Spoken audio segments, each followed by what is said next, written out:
નમસ્કાર દર્શક મિત્રો, હું દિવ્યાંશી લાઈવ ભરૂચ ન્યૂઝમાં તમારું હાર્દિક સ્વાગત કરું છું. નિહાળી આજના સમાચાર.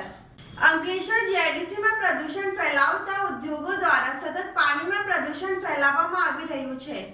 અંકલેશ્વર જીઆઈડીસીમાં પ્રદૂષણનો મુદ્દો ફરી એકવાર ચર્ચાના કેન્દ્રમાં આવ્યો છે. છેલ્લા 3 દિવસથી વિસ્તારમાં વરસાદ વરસ્યો ન હોવા છતાં જીઆઈડીસીની વરસાદી કાંસોમાં સતત કેમિકલયુક્ત પાણી વહેતું હોવાના દ્રશ્યો સામે આવ્યા છે. આ સમગ્ર પાણી સી પમ્પિંગ સ્ટેશન પાસે આવેલી વરસાદી ચેમ્બરમાં પહોંચી અંતે અમરાવતી ખાડીમાં છોડવામાં આવી રહ્યું હોવાના આક્ષેપો કરવામાં આવ્યા છે. સ્થાનિક પર્યાવરણ પ્રેમી અને સારંગપુર ગામના રહેવાસી મેહુલ પટેલે ગંભીર આક્ષેપો કરતાં જણાવ્યું છે કે વરસાદ ન હોવા છતાં વરસાદી કાંસોમાં સતત કેમિકલયુક્ત પાણી વહી રહ્યું છે, જે સ્પષ્ટ કરે છે કે આ પાણી ઉદ્યોગોમાંથી છોડવામાં આવી રહ્યું છે. તેમનું કહેવું છે કે જો વરસાદ વગર આવી પરિસ્થિતિ છે તો ભારે વરસાદ દરમિયાન પ્રદૂષણની સ્થિતિ કેટલી ગંભીર બની શકે છે તે સરળતાથી કલ્પના કરી શકાય છે. વધુમાં મેહુલ પટેલે જણાવ્યું હતું કે સી પમ્પિંગ સ્ટેશનની આસપાસ આવેલી વરસાદી કાંસોમાં પહોંચતું આ કેમિકલયુક્ત પાણી કયા ઉદ્યોગો દ્વારા છોડવામાં આવે છે તેની ઓળખ કરવામાં ગુજરાત પ્રદૂષણ નિયંત્રણ બોર્ડ એટલે કે જીપીસીબી અને એનસીટીએલની ટીમ હજુ સુધી સફળ થઈ નથી. તેમણે વધુમાં જણાવ્યું હતું કે દર વર્ષની જેમ આ વર્ષે પણ જીપીસીબી અને એનસીટીએલ દ્વારા દિવસમાં 2 વખત વરસાદી કાંસોમાંથી વહેતા પાણીના સેમ્પલ લેવામાં આવી રહ્યા છે, પરંતુ આજ દિન સુધી આ સેમ્પલમાં કોઈ રિપોર્ટ જાહેર કરવામાં આવ્યો નથી. સાથે જ પ્રદૂષણ ફેલાવતા ઉદ્યોગો સામે કોઈ અસરકારક કાર્યવાહી કરવામાં આવી હોવાના પુરાવા સામે આવ્યા નથી. મેહુલ પટેલે આક્ષેપો કર્યા છે કે ભૂતકાળમાં પણ પ્રદૂષણના મુદ્દે અનેકવાર રજૂઆતો કરવા છતાં જવાબદાર ઉદ્યોગો સામે કડક કાર્યવાહી કરવામાં આવી નથી અને હાલ જ એ જ સ્થિતિ યથાવત છે. તેમના જણાવ્યા મુજબ કેટલાક ઉદ્યોગો બેફામ બની વરસાદી કાંસોમાં કેમિકલયુક્ત પાણી છોડતા રહ્યા છે, જેના કારણે પર્યાવરણ અને જળ સ્ત્રોતોને ગંભીર નુકસાન થઈ રહ્યું છે. હાલ સમગ્ર મામલે સ્થાનિકોમાં ચિંતા જોવા મળી રહી છે અને હવે જોવાનું એ રહેશે કે જીપીસીબી, એનસીટીએલ અને સંબંધિત તંત્ર આ આક્ષેપોને લઈને શું કાર્યવાહી કરે છે, સેમ્પલોના રિપોર્ટ ક્યારે જાહેર કરે છે અને જવાબદાર ઉદ્યોગો સામે કોઈ કડક પગલાં ભરવામાં આવે છે કે નહીં તે જોવું રહ્યું. મારું નામ મેહુલ કુમાર પ્રભાતભાઈ પટેલ છે અને હું સારંગપુરનો સ્થાનિક રહેવાસી છું અને સામાજિક કામો અને પર્યાવરણને લગતા હર હંમેશ આપણી લડત ચાલુ હોય છે. ત્યારે આજે 3 દિવસથી સતત વરસાદ બંધ છે, તોય છતાં અત્યારે અમે આ સી પમ્પિંગ પાસે તમે જોઈ શકો છો કે જે સી પંપનું આ કેમિકલ ભર્યું પાણી બહાર રસ્તા પર અને બહાર ઓવરફ્લો થતું જોવા મળે છે. તો એના પરથી આ ઉદ્યોગોના જે નિવેદનો આવ્યા હતા એના પરથી સ્પષ્ટપણે ખબર પડે છે કે ઉદ્યોગોનું કેમિકલ ભર્યું પાણી આ જે વરસાદની ગટરો આપી છે એના અંદર સ્પષ્ટપણે છોડવામાં આવે છે અને અત્યારે હાલમાં પણ આ પાણી આ વહેતું દેખાય છે અને વારંવાર અમરાવતી નદીના અંદર છોડવામાં આવે છે. તો જીપીસીબી ના અધિકારીઓ જણાવે છે કે રોજના 2 ટાઈમ સેમ્પલ લેવાતા હોય તો પછી આ પાણી વારંવાર કઈ રીતે છોડવામાં આવે છે, ખૂબ ગંભીર બાબત છે. કારણ કે જીપીસીબી આ દિવસ સુધી કોઈ ખુલાસા રજૂ નથી કરેલા. દર વર્ષે સેમ્પલો લેવામાં આવે છે પણ આજ દિવસ સુધી એક એવી પસ્તા બતાવે કે ભાઈ આ કેમિકલ ભર્યું આ કંપનીનું પાણી હતું. સ્પષ્ટપણે ખબર પડે, અભણ માણસ હોય એને પણ ખબર પડે કે આ ઉદ્યોગો દ્વારા જ છોડવામાં આવતું પાણી છે. કારણ કે વરસાદી પાણી હોય અને કેમિકલોનું ઉદ્યોગોનું તમને લાલાશ પડતું પાણી દેખાય છે ને એ સ્પષ્ટપણે અહીંયા આગળ નજરે જોવા મળે છે. કારણ કે વરસાદી પાણી અને કેમિકલ ભર્યું લાલાશ અને કેમિકલ વાળું પાણી એ તમને સ્પષ્ટપણે અહીંયા નજરે પડે. ભરૂચમાં 3 સ્થળેથી નીકળનાર ભગવાન જગન્નાથની રથયાત્રાને લઈને પોલીસ વિભાગ સતર્ક બન્યો છે. ભરૂચમાં આષાઢી બીજના પાવન અવસરે ભગવાન જગન્નાથજી રથયાત્રા શહેરના 3 અલગ અલગ સ્થળોથી નીકળશે.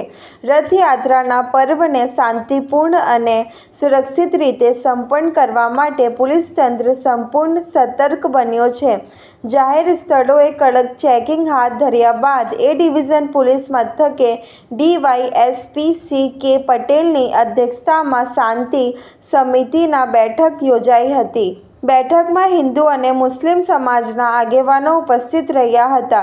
બેઠક દરમિયાન કોમી સૌહાર્દ જળવાઈ રહે અને પર્વની ઉજવણી શાંતિપૂર્ણ વાતાવરણમાં થાય તે અંગે ચર્ચા કરવામાં આવી હતી. આ ઉપરાંત પોલીસ દ્વારા રથયાત્રાના નિર્ધારિત રૂટ પર ફ્લેગ માર્ચનું આયોજન કરવામાં આવ્યું હતું, જેમાં પોલીસ અધિકારીઓ અને કર્મચારીઓ મોટી સંખ્યામાં જોડાયા હતા. પોલીસે નાગરિકોને અફવાઓથી દૂર રહેવા, કાયદો અને વ્યવસ્થા જાળવવામાં સહકાર આપવા તેમજ કોઈ શંકાસ્પદ પ્રવૃત્તિ જણાય તો તાત્કાલિક પોલીસને જાણ કરવાની અપીલ કરી છે. આગામી 16 તારીખના રોજ ભરૂચ શહેરમાંના જુદા જુદા વિસ્તારમાં 3 જેટલી રથયાત્રા નીકળનાર છે.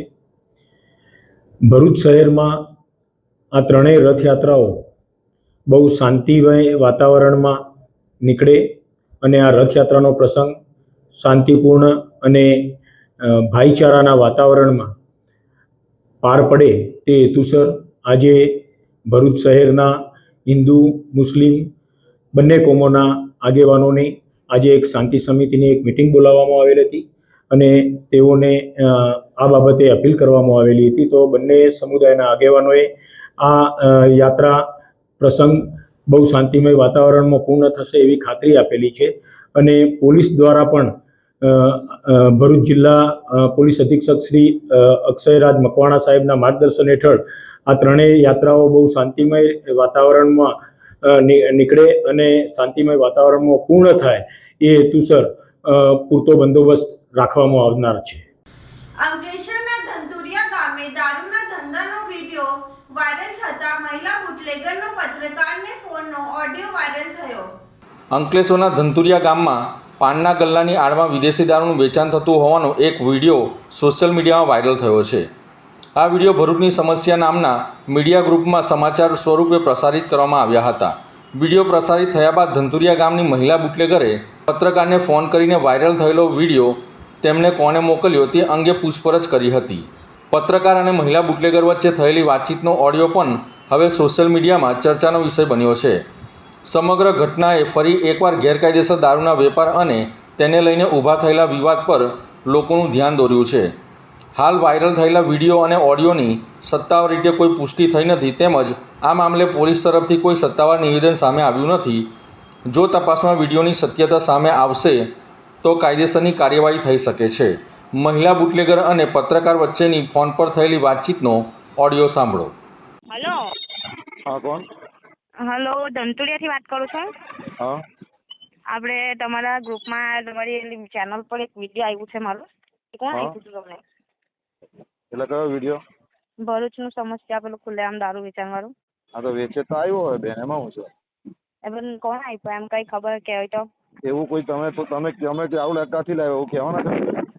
હે? તમે દારૂ ક્યાંથી લાવ્યો એવું કોઈને કહેવાના છો? એમાં શું કહેવાનું હોય? તો પછી તમે ન્યૂઝ રિપોર્ટર છો? હે? ન્યૂઝ રિપોર્ટર છો? તો શું છો? શું નામ તમારું? હે? વિનોદભાઈ પટેલ. વિનોદભાઈ પટેલ. હા.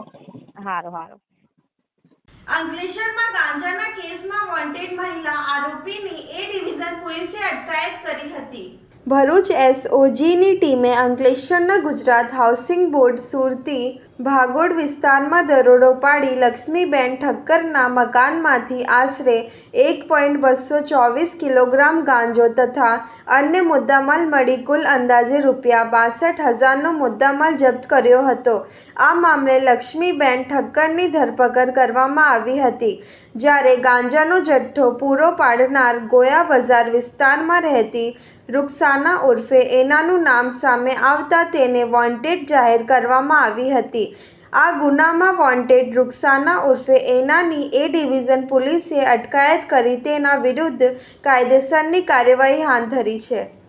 અંકલેશ્વરના ભાદી ગામે ખાડી પાસેના તળાવમાં મગર દેખાતા ગ્રામજનોમાં ભયનો માહોલ સર્જાયો છે. અંકલેશ્વર તાલુકાના ભાદી ગામ ખાતે મગર દેખાતા ગ્રામજનોમાં ભય અને ચિંતાનો માહોલ સર્જાયો છે. ગામને અડીને આવેલા ગોવા ટેકરી નજીકના તળાવમાં મગર જોવા મળ્યાની ઘટનાએ સ્થાનિકોમાં ગભરાહટ ફેલાયો છે. આ તળાવનું પાણી ગામના પશુઓ પીવા માટે ઉપયોગમાં લેવાયા છે, જ્યારે અનેક ગ્રામજનો પોતાના રોજિંદા કામકાજ માટે આ પાણીનો ઉપયોગ કરે છે. મગરની હાજરીને કારણે પશુપાલકો તેમજ તળાવની આસપાસ રહેતા લોકોમાં સુરક્ષાને લઈને ચિંતા વધી છે. ગ્રામજનોએ વન વિભાગ જાણ કરી મગરનું રેસ્ક્યુ કરી સુરક્ષિત સ્થળે ખસેડવાની માંગ કરી છે. અંકલેશ્વર મામલતદાર કચેરી ખાતે નવનિર્માણ પામેલ જનસેવા કેન્દ્રનું ધારાસભ્ય રમેશ મિસ્ત્રીના હસ્તે ઉદ્ઘાટન કરવામાં આવ્યું હતું. અંકલેશ્વર મામલતદાર કચેરી પરિસરમાં નવનિર્મિત અત્યાધુનિક જનસેવા કેન્દ્રનું ભરૂચના ધારાસભ્ય રમેશ મિસ્ત્રી અને જિલ્લા કલેક્ટર ડૉક્ટર નવનાથ ગવાનેના હસ્તે ઉદ્ઘાટન કરવામાં આવ્યું હતું.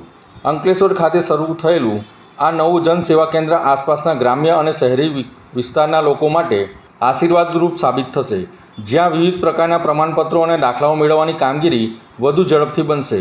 આ કેન્દ્રમાં નાગરિકોની સુવિધા માટે બેઠક વ્યવસ્થા, ડિજિટલ ટોકન સિસ્ટમ અને હેલ્પ ડેસ્કની સુવિધાઓ પણ ઉપલબ્ધ કરવામાં આવી છે, જેથી અરજદારોનો સમય બચશે અને વહીવટી તંત્રમાં પારદર્શિતા આવશે. આ નવીન જનસેવા કેન્દ્ર ખાતેથી આવકના દાખલા, જાતિના પ્રમાણપત્રો, નોન ક્રિમિલિયર સર્ટિફિકેટ, રેશન કાર્ડને લગતી કામગીરી સહિત સેવાઓ એક જ છત્ર નીચે ડિજિટલ માધ્યમથી પૂરી પાડવામાં આવશે.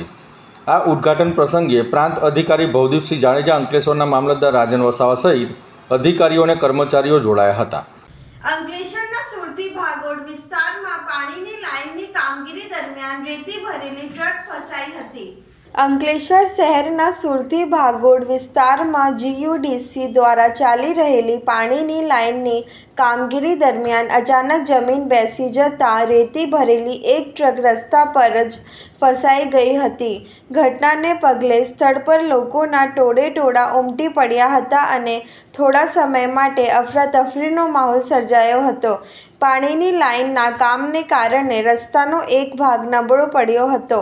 તે દરમિયાન ત્યાંથી પસાર થઈ રહેલી રેતી ભરેલી ટ્રકના ટાયર ફસાઈ જતાં ટ્રક રસ્તા વચ્ચે જ અટવાઈ ગઈ હતી. ઘટનાની જાણ થતાં સંબંધિત તંત્રની ટીમ સ્થળ પર જ પહોંચી હતી. ટ્રકને બહાર કાઢવા માટે સૌથી પહેલાં તેમાં ભરેલી રેતી ખાલી કરવાની કામગીરી હાથ ધરવામાં આવી હતી. ત્યારબાદ જરૂરી સાધનોની મદદથી ટ્રકને સલામત રીતે બહાર કાઢવાની કવાયત શરૂ કરવામાં આવી હતી. આ ઘટનામાં કોઈ જાનહાનિ કે ઈજાની ઘટના નોંધાઈ નથી. નંદેલાવમાં કાયમી શાકભાજી માર્કેટની શરૂ કરવાથી 25,000થી વધુ લોકોને રાહત મળશે. નંદેલાવ ગ્રામ પંચાયત વિસ્તાર અને દહેજ બાયપાસ પર આવેલી રહેણાંક સોસાયટીઓના રહીશોએ ગામમાં કાયમી શાકભાજી માર્કેટ શરૂ કરવાની માંગ કરી છે. હાલ સમગ્ર વિસ્તારના લોકો ખરીદી માટે શક્તિનાથ સર્કલ પાસે આવેલી શાક માર્કેટ પર નિર્ભર હોવાથી ત્યાં રોજ ભારે ભીડ અને ટ્રાફિક જામની સમસ્યા સર્જાય છે. રજૂઆતમાં જણાવાયું છે કે બુસા સોસાયટી નજીક ગ્રામ પંચાયતની માલિકીની જમીન પર સુવ્યવસ્થિત શાકભાજી માર્કેટ વિકસાવવામાં આવે તો નંદેલાવ સહિત આસપાસના વિસ્તારોના 25,000થી વધુ લોકોને સીધો લાભ મળશે. સ્થાનિકોના જણાવ્યા મુજબ નવા માર્કેટથી સમય અને ઈંધણની બચત થશે. શક્તિનાથ સર્કલ પર ટ્રાફિકનું ભારણ ઘટશે. નાના વેપારીઓને રોજગારીની નવી તકો મળશે અને સમગ્ર વિસ્તારોનો સુવ્યવસ્થિત વિકાસ થશે.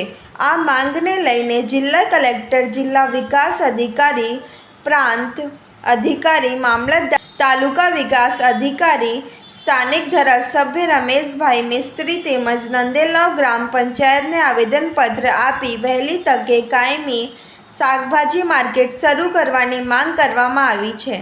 હાલ ભરૂચ એ બુલેટ ગતિએ વિકસિત થઈ રહ્યું છે. એમાં ભરૂચમાં આવેલ દહેજ બાયપાસ વિસ્તાર, નંદેવાર ગામનો યુદ્ધના ધોરણે વિકાસ થઈ રહ્યો છે. તો એમાં સરકારી નીતિઓના લીધે તો આ પ્રગતિ સમાજ થયો છે અને પુરાના ભરૂચમાં શક્તિનાથમાં જે નાની માર્કેટ છે ત્યાં ઘણી સમસ્યાઓ ઊભી થાય છે. અને હાલ અમારા નંદેવાર ગામમાં અને દહેજ બાયપાસમાં અમારી પંચાયત પાસે એક જગ્યા સરકારી છે, જે શાક માર્કેટ માટે સરકારશ્રી અને પંચાયતમાં જો એની ફાળવણી કરવામાં આવે તો આમ જનતાને પોતાના જ વિસ્તારમાં, પોતાના જ ગામમાં એને શાક માર્કેટ અને જીવન જરૂરિયાતની વસ્તુઓ લેવાની સુવિધા ઊભી થાય છે. અને બીજી જે જગ્યાઓ પર અરાજકતા ફેલાય છે માર્કેટમાં, એ પણ દૂર થાય છે. તો આ એક જનહિતમાં લાગતા વળગતા અધિકારીઓ, પંચાયત, સરકારશ્રી અમને ત્યાં જમીન ફાળવે અને અમારી કાયમી આ પ્રજાના પ્રશ્નોનો નિકાલ લાવે એવી નમ્ર વિનંતી.